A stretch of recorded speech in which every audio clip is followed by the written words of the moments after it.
Kami dari kelompok 18 akan melakukan observasi mengenai potensi ekonomi kreatif lokal Banten serta dampak pembangunan terhadap kelestarian lingkungan di wilayah Cilegon Barat. Melalui observasi ini, kami akan menampilkan beberapa aktivitas usaha masyarakat serta potensi ekonomi kreatif lokal yang ada di wilayah Cilegon Barat. Di wilayah Cilegon Barat, terdapat berbagai usaha lokal yang menjadi bagian dari potensi ekonomi kreatif masyarakat. Usaha-usaha ini membantu meningkatkan pendapatan warga sekitar. Keberadaan UMKM juga membuka lapangan pekerjaan bagi masyarakat dan berperan dalam mendukung pertumbuhan ekonomi daerah.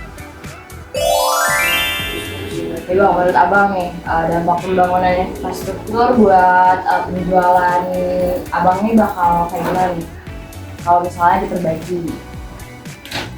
Kalau misalkan dari saya langsung, penjualan di sini bakalan naik kalau emang banyak peminatnya. Dan juga kalau misalkan soal di upgrade juga ya, malah lebih baik kalau misalkan lebih dibesarin. Pembangunan di wilayah Cilegon Barat memberikan dampak positif, seperti meningkatnya aktivitas ekonomi serta pembangunan infrastruktur yang mendukung kebutuhan masyarakat. Namun di sisi lain, pembangunan juga dapat memberikan dampak negatif terhadap lingkungan, seperti polusi udara, berkurangnya ruang hijau, serta pencemaran lingkungan akibat limbah dan sampah. Oleh karena itu, diperlukan keseimbangan antara pembangunan dan pelestarian lingkungan agar masyarakat dapat hidup dengan nyaman, sehat, dan berkelanjutan. Menurut saya, pembangunan di Cilegon Barat perlu diimbangi dengan penanaman pohon dan penambahan ruang terbuka hijau agar kualitas udara tetap terjaga di masa depan.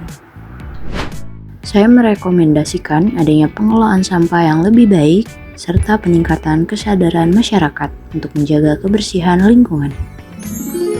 Menurut saya, UMKM lokal perlu mendapatkan dukungan berupa pelatihan usaha dan promosi digital agar ekonomi kreatif masyarakat dapat berkembang lebih baik.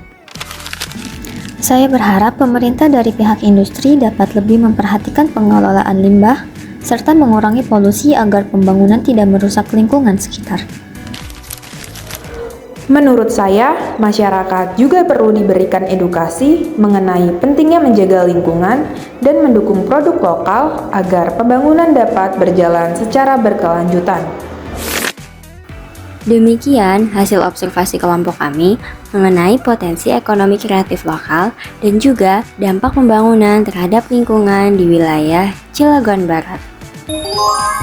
Semoga hasil observasi ini dapat menambah wawasan mengenai pentingnya menjaga keseimbangan antara pembangunan, lingkungan, dan perkembangan ekonomi masyarakat. Terima kasih.